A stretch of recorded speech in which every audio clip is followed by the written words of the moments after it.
Welcome to In Our Words, a weekly segment of LNP's opinion section that highlights some of the week's most thought-provoking issues. The following are the opinions of the LNP editorial board and not the news department. There must be a better way than this. Leaked emails, a contentious back and forth between the Lancaster SPCA and District Attorney's Office, the resignation of the SPCA's embattled executive director. The relationship between the DA's office and SPCA went off the rails in July when the two began blaming each other for not filing charges in the case of Libre, a suffering Boston Terrier puppy rescued from a Quarryville farm. After District Attorney Craig Stedman shifted responsibility for investigating animal cruelty cases to the local police, the division of the DA's office and SPCA has only seemed to widen.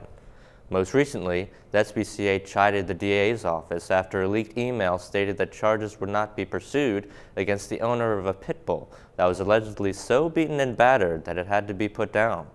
However, the DA's spokesman said afterward that the case was absolutely not closed. It's not exactly clear what's going on here, but one thing is painfully obvious. The relationship between the DA's office and SPCA is in desperate need of repair. The Pennsylvania Attorney General is reviewing a proposal by the State Health Department to shorten the grace period from 8 months to 5 days for students to attend school without being vaccinated. We unequivocally support this proposal. In fact, we would go even further. Remove our state's philosophical exemption, which is essentially a get-out-of-vaccination-free card for any parent so inclined to use it. Our reasoning is simple, really. Failing to vaccinate children puts them and everybody else with whom they come in contact at risk, and the sooner they are vaccinated, the better. In response to a previous editorial encouraging vaccination, Dr. Clark McSparron Jr., retired co-founder of Lancaster Pediatrics Associates, wrote to LNP, "I still relive the nightmare of battling to control the seizures of a 3-year-old with chickenpox encephalitis.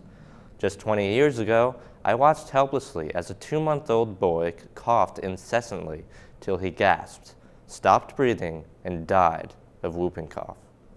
That alone should be enough for anyone to fully understand the dangers of failing to vaccinate children." And finally, the Lancaster Barnstormers are officially safe at home. The Lancaster County Commissioners agreed to contribute a total of $2.7 million over 6 years toward the rent for Clipper Magazine Stadium paid by ailing Lancaster Baseball LLC. The team's owner announced October 28 that it would accept the deal. Losing the Barnstormers would have been a great loss to the community. It's created jobs and spurred economic development near the ballpark. While attendance may have slipped since the team's inaugural season in 2005, Clipper Magazine Stadium on a game night remains a fun and safe place for families and young people to gather. The deal, conceived by County Commissioner Dennis Stuckey, is a good one. Come spring, when baseball is played once more in downtown Lancaster, there will be joy in Mudville again. That'll do it for In Our Words this week. If you have an opinion you would like to share with us, you can email us at lancasterletters@lnpnews.com. You can also see what we think in the opinion section at lancasteronline.com. For all of us at LNP and Lancaster Online, I'm Alex Geli.